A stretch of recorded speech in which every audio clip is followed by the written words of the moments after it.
de los personajes más importantes de la historia de la Iglesia es Mateo, porque es el que nos deja el primer evangelio, que fue llamado el Evangelio de la Iglesia en los primeros siglos. ¿Por qué?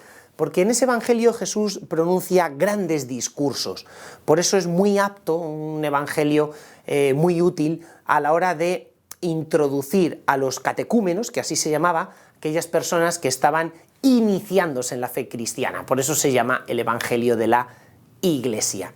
Bueno, ¿quién fue Mateo?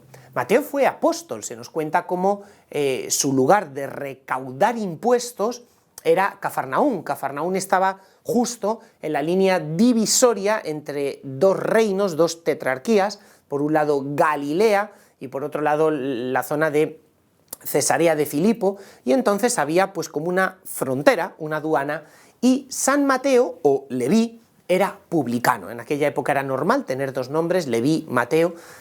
Conocemos un montón de personajes, también con un par de nombres, uno un tanto más griego, otro más arameo, era normal.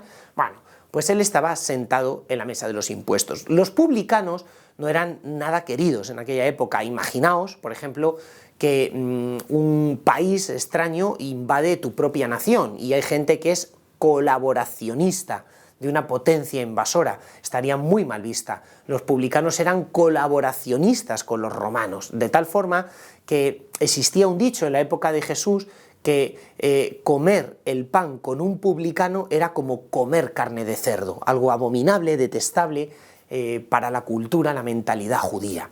Sin embargo, Jesús siente misericordia de Mateo, le llama y Mateo lo abandona todo para seguir a Jesús.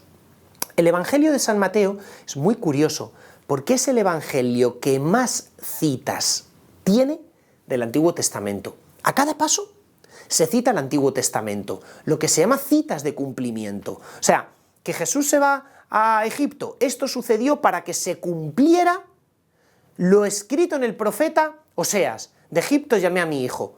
Que María está embarazada por obra y gracia del Espíritu Santo, esto sucedió para que se cumpliera lo dicho por el profeta Isaías, ¿no? Cuando dice que la Virgen dará a luz un niño y le pondrá por nombre Emmanuel, que significa Dios con nosotros.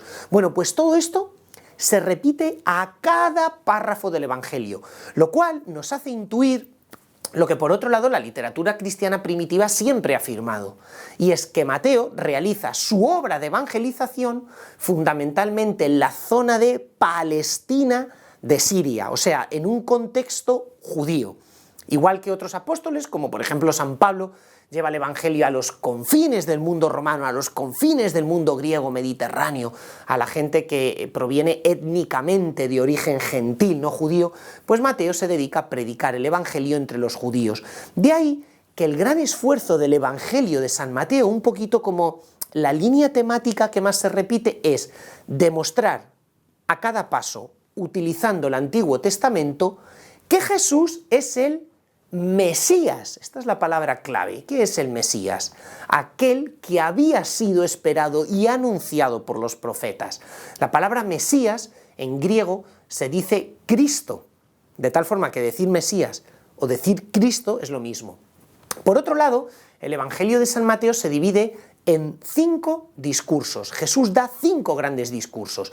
Pensad que para los judíos el corazón de la Sagrada Escritura era la Torá, los 5 primeros libros de la Biblia escritos por Moisés: Génesis, Éxodo, Levítico, Números y Deuteronomio. Por eso San Mateo pretende presentar a Jesús como un nuevo Moisés.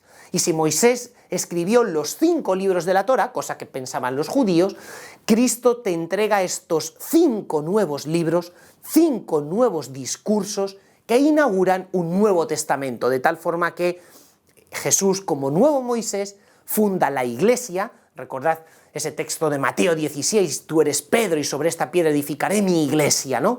Y esta iglesia es ese nuevo Israel que posee estos 5 discursos de Jesús, ¿no? Estos nuevos 5 libros de la ley. Bueno, conocemos que poco antes de abandonar la misión en la zona de Palestina, San Mateo, para suplir su presencia física, deja un escrito. Un escrito además elaborado en arameo. Las fuentes antiguas de que disponemos son unánimes al decir que San Mateo escribió su evangelio en lengua aramea y que muy prontito se tradujo al griego para que un montón de gente más pudiese comprenderlo. Y a partir de ahí el evangelista San Mateo prácticamente desaparece de la historia, aunque nos cuentan diversas tradiciones de iglesias locales que pudo llegar incluso a Etiopía, predicando el evangelio y fundando iglesias en la zona norte de África, cosa que parece muy probable porque en Etiopía en concreto existía una gran tradición, un gran cuerpo de sinagogas de judíos. Por lo tanto, si quiso predicar el evangelio a otros judíos que no estaban en Tierra Santa, lo más normal es que hubiese ido a todas las colonias judías tanto de Egipto como de Etiopía.